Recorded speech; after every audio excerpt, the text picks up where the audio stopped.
Most traders can draw a break of structure, a liquidity sweep, or a supply zone on their charts. But drawing them and actually understanding them are two completely different things. In this video, I'll explain why every single mark is placed, what it tells us about the market, and how all of them connect to build one complete trading setup. And make sure you stay until the end, because I'll share one mistake that almost every beginner makes on charts like this. And avoiding that single mistake can completely change the way you take trades.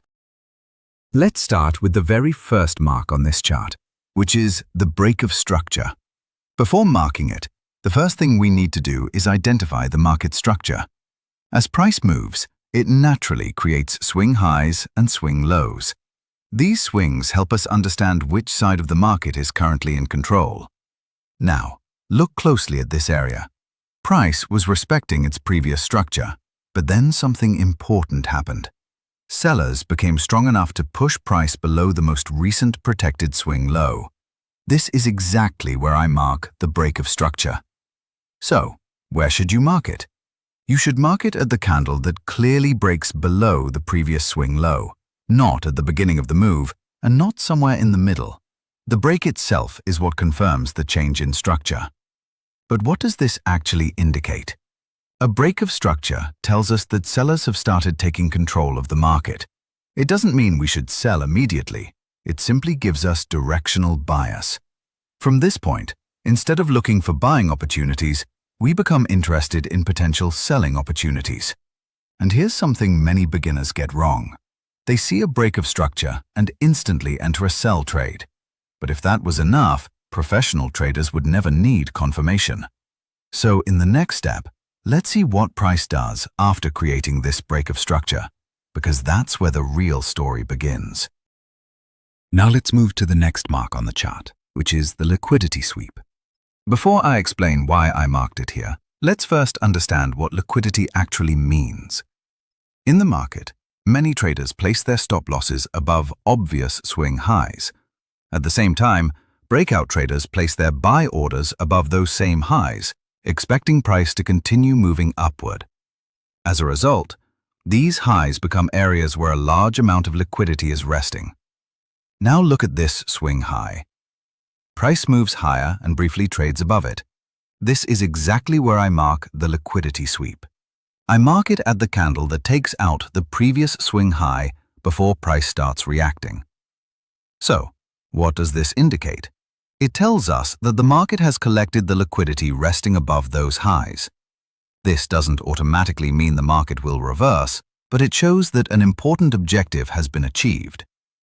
Another mistake beginners often make is assuming that every liquidity sweep leads to a reversal. That's not true. A liquidity sweep is only one piece of the puzzle. To understand whether sellers are actually stepping in, we still need another confirmation.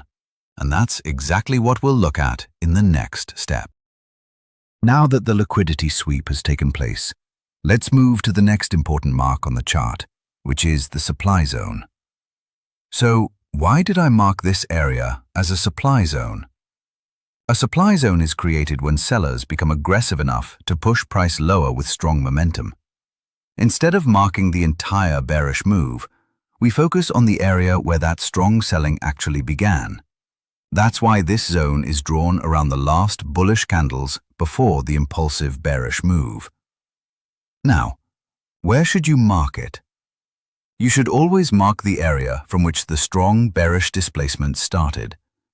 This is the place where selling pressure first entered the market and completely changed the direction of price. But what does this supply zone indicate? It tells us that sellers were willing to sell aggressively from this price area before. Because of that, if price returns here again, there's a possibility that sellers may become active once more. However, this doesn't mean we should place a sell trade the moment price enters the supply zone. A supply zone highlights a potential reaction area, not an automatic entry. That's why, in the next step, we'll wait and watch how price behaves when it returns to this zone before making any trading decision. After creating the supply zone, price starts moving higher and eventually returns to the same area. This is a normal part of market behavior because price doesn't move in one direction forever. Now, as price enters the supply zone, we're not looking for a sell entry yet. At this stage, we're simply observing how price reacts inside this area. A supply zone only tells us where sellers were previously active. It doesn't confirm that sellers are in control again. That's why experienced traders don't rush into a trade just because price has reached the zone. Instead, they wait for the market to provide confirmation. In the next step, I'll show you exactly what confirmation we're waiting for before considering a sell trade. Now here's the most important lesson in this entire setup. Just because price has entered the supply zone doesn't mean we should sell immediately.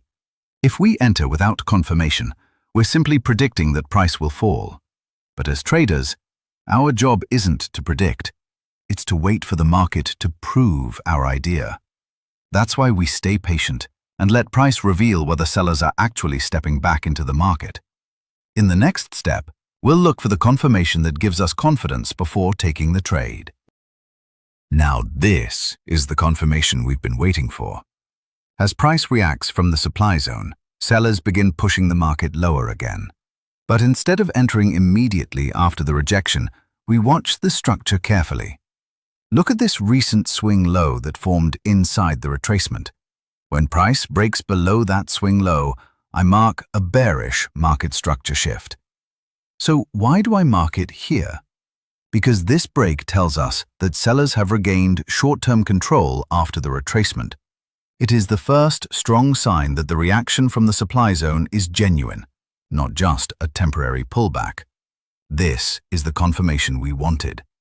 Now that the market has proven our selling idea, we can finally start looking for a sell entry in the next step. Now that we have our bearish market structure shift, the market has already shown us that sellers are back in control.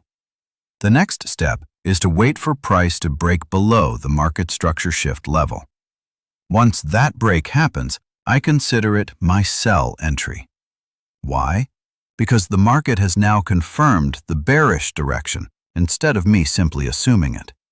This allows me to trade with confirmation rather than prediction. For my stop loss, I place it safely above the recent swing high created inside the supply zone. If price moves above that high, the bearish idea is no longer valid. Now that the trade is active, the only thing left is to see where price is most likely to move next.